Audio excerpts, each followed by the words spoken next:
Welcome 10th class. इस video में हम चैप्टर 2 करेंगे इकोनॉमिक्स का, जिसका नाम है sectors of the Indian economy. ठीक है, तो देखिए जो हमारे सेक्टर्स हैं इंडियन इकोनॉमी के, ये 3 तरह से डिवाइडेड हैं। ठीक है, सबसे पहले तो है on the basis of nature of economic activities, next है conditions of employment and then on the basis of ownership. तो देखिए फर्स्ट है नेचर ऑफ इकोनॉमिक एक्टिविटीज़।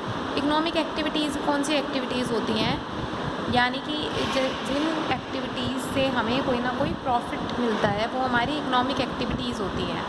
तो ये हमारी 3 तरह की होती है, प्राइमरी, सेकेंडरी और टर्शरी। अब अगर on the basis of conditions of employment बात करें तो 2 तरह का सेक्टर होते हैं, या तो ऑर्गेनाइज या अनऑर्गेनाइज। और ओनरशिप में भी 2 तरह के हैं, पब्लिक और प्राइवेट। अब हम इन्हें आगे थोड़ा डिटेल में पढ़ेंगे। तो सबसे पहले देखिए हम इकोनॉमिक एक्टिविटीज़ देखते हैं। Those activities which are undertaken to earn profit are called economic activities. वो एक्टिविटीज़ जिनको प्रॉफिट कमाने के लिए किया जाता है उन्हें हम इकोनॉमिक एक्टिविटीज़ कहते हैं, और ये 3 कैटेगरी में डिवाइडेड है। देखिए इनकी 3 कैटेगरी कौन सी है। फर्स्ट है primary sector. The activities that are undertaken directly by using natural resources are called activities of primary sector। आपने ये एक्टिविटीज़ जो हैं, ये सेक्टर जो हैं पहले 9th और 8th क्लास में भी पढ़े हुए हैं। वो एक्टिविटीज़ जो नेचुरल रिसोर्सेज को डायरेक्टली यूज़ करके की जाती है उन्हें हम प्राइमरी सेक्टर एक्टिविटीज़ कहते हैं। ठीक है, इन्हें प्राइमरी क्यों कहा जाता है? They are called primary because they form the base for all other products that we make.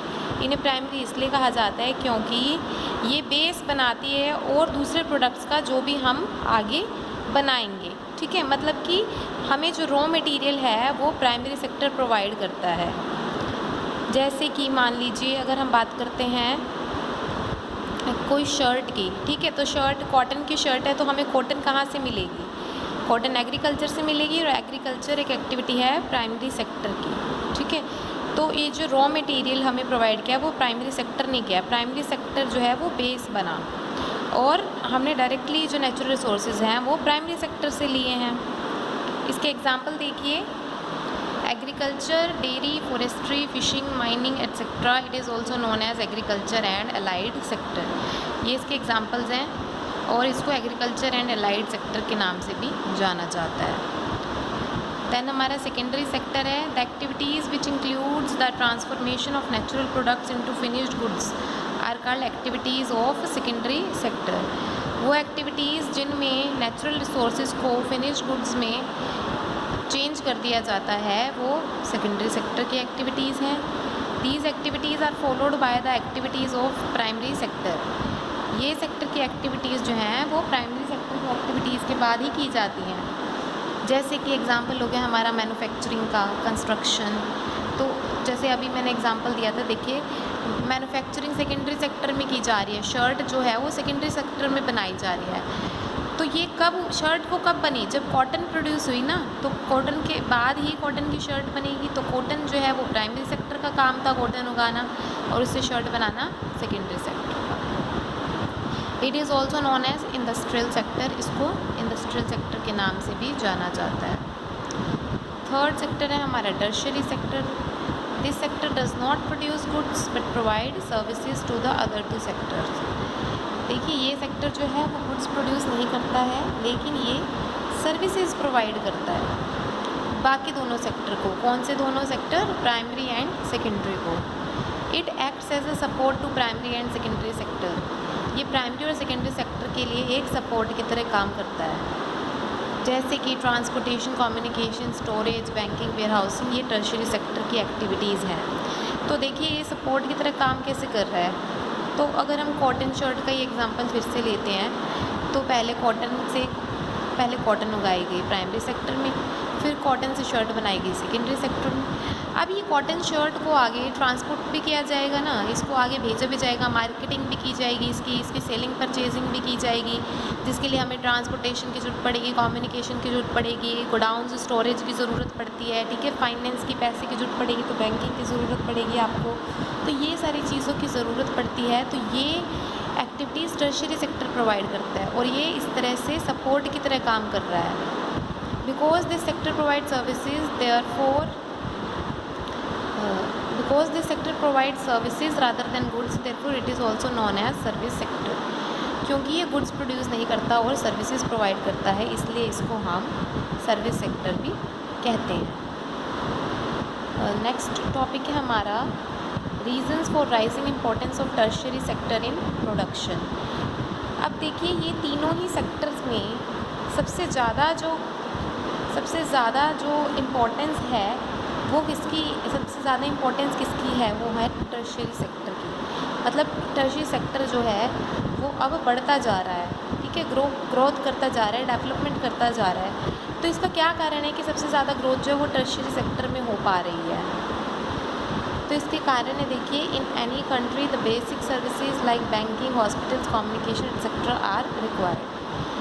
देखिए किसी भी कंट्री में जो बेसिक सर्विसेज है जैसे कि बैंकिंग हो गया, हॉस्पिटल, कम्युनिकेशन, ये तो जो है सबसे ज़्यादा ज़रूरी होती है, ये नेसेसरी सर्विसेज है जो सभी को चाहिए।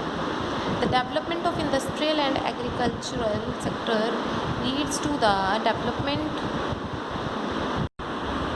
Of service sector.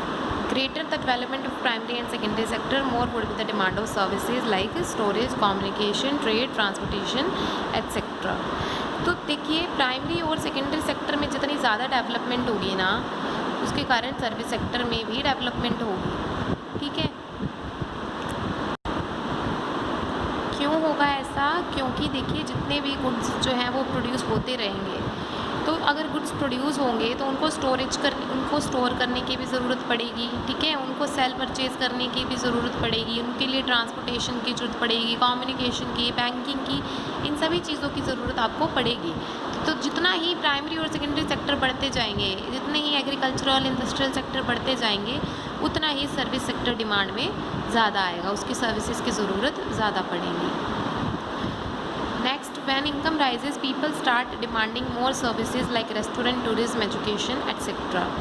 जब लोगों की इनकम बढ़ती है तो लोग और ज़्यादा सर्विसेज डिमांड करने लगते हैं। देखिए जब आपके पास पैसा होता है तो जैसे कि जिसके पास पैसा है वो सोचेगा मैं बाहर रेस्टोरेंट में खाऊं, ठीक है, मैं कहीं बाहर घूम के आऊं, मुझे अच्छी एजुकेशन मिलनी चाहिए, तो यानी कि वो और ज़्यादा सर्विसेज लेने की कोशिश करेंगे जब उनकी इनकम बढ़ती है। तो इसीलिए भी सर्विस सेक्टर की इम्पोर्टेंस है। Many new services like IT, information technology has become important।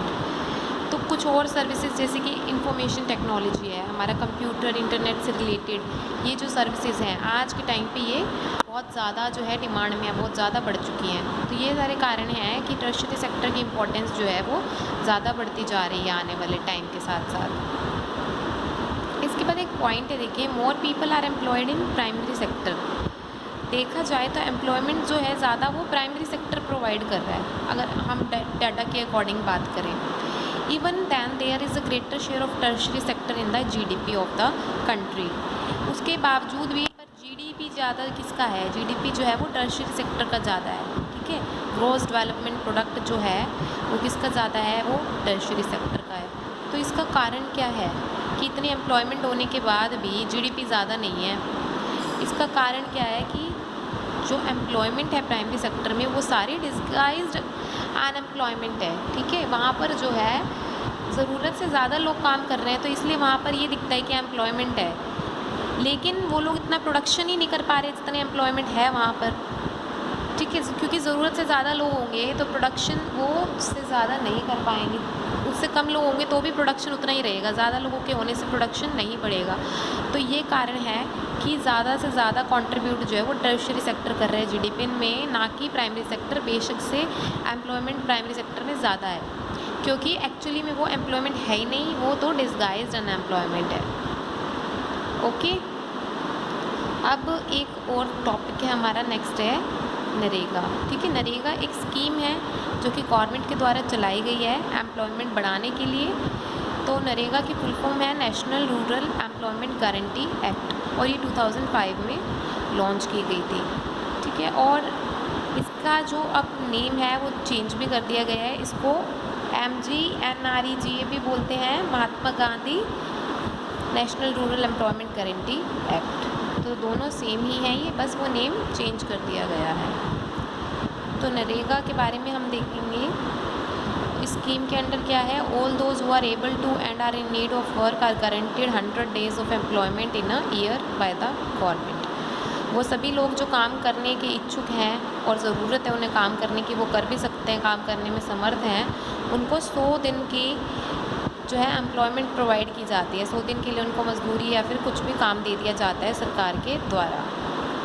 If the government fails to provide employment, अगर गवर्नमेंट एम्प्लॉयमेंट प्रोवाइड नहीं कर पा रही है अपने कहे according, it will give unemployment allowances to the people, तो ये लोगों को अनएम्प्लॉयमेंट अलाउंसेस देगी, यानी 100 दिन की मजदूरी जो है ये बिना काम कराए ही देगी अगर काम नहीं करा पा रही है तो।